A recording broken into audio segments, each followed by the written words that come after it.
अस्सलाम वालेकुम। उम्मीद है कि आप सब खैरियत से होंगे और अपने घरों में खुश होंगे।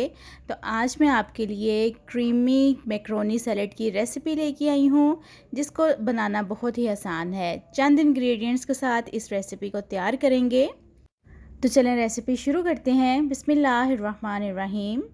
सैलेड बनाने के लिए हमें जो चीज़ें चाहिए, यहाँ पे मैंने 1 कप बॉइल्ड मैक्रोनी ली है, जिसको मैंने 7 से 8 मिनट के लिए बॉईल किया था। 1 कप ही मटर हैं, 2 मैंने दरमियाने साइज़ के सेब लिए हैं जिनका मैंने छिलका नहीं उतारा है, और 1 बड़े साइज़ का आलू है जिसको मैंने बॉईल कर लिया था। मटर भी इसमें बॉइल्ड ही यूज़ होंगे। सॉस बनाने के लिए जो चीज़ें चाहिए, तो यहाँ पे 3 टेबलस्पून दही है, 3 टेबलस्पून मेयोनीज़ हैं, थोड़ी सी मैंने किशमिश ले ली है, 3 टेबलस्पून क्रीम के हैं, और 2 टेबलस्पून पिसी हुई चीनी इसमें जाएगी। कुछ और भी चीज़ें इसमें यूज़ होंगी, वो मैं आपको आगे जाके बताती हूँ। तो सबसे पहले इसकी सॉस तैयार करेंगे। तो बॉल मैंने ले लिया है, इसमें अब एक एक करके सारी जो चीज़ें हैं वो ऐड करते जाएंगे। अच्छा, ये सारी जो चीज़ें हैं ये ठंडी होनी चाहिए, ये मैंने फ्रिज से ही निकाली हैं। तो ये सारी जो चीज़ें हैं इसमें लाजमी जाएंगी, कोई भी चीज़ जो है वो हम स्किप नहीं कर सकते हैं। दही भी आपने लाजमी इसमें ऐड करना है।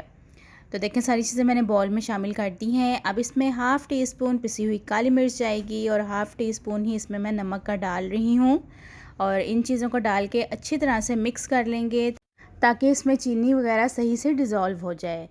तो सॉस हमारी तैयार हो गई है। अब इसके अंदर सारी जो चीज़ें हैं वो शामिल करेंगे। मैंने इसमें बहुत ज़्यादा फ्रूट्स ऐड नहीं किए हैं, सिर्फ मैंने सेब ही इसमें ऐड किया है। आपका जो दिल करे आप वो फ्रूट्स भी इसमें शामिल कर सकते हैं। सेब के छिलके मैंने नहीं उतारे हैं ताकि ये देखने में भी खूबसूरत लगें। तो बस अब इसको हम मिक्स कर लेंगे।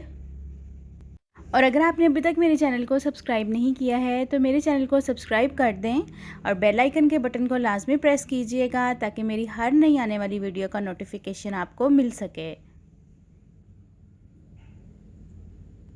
तो मैक्रोनी सैलेड हमारा तैयार हो गया है। अब इसको एक डिश में निकाल लेते हैं, और इसको अब फ्रिज में रखेंगे 2 से 3 घंटे के लिए, ताकि ये अच्छी तरह से ठंडा हो जाए, क्योंकि इस तरह इसका खाने का मज़ा नहीं आएगा जब तक इसको हम सही तरह से अच्छी तरह से ठंडा नहीं कर लेंगे।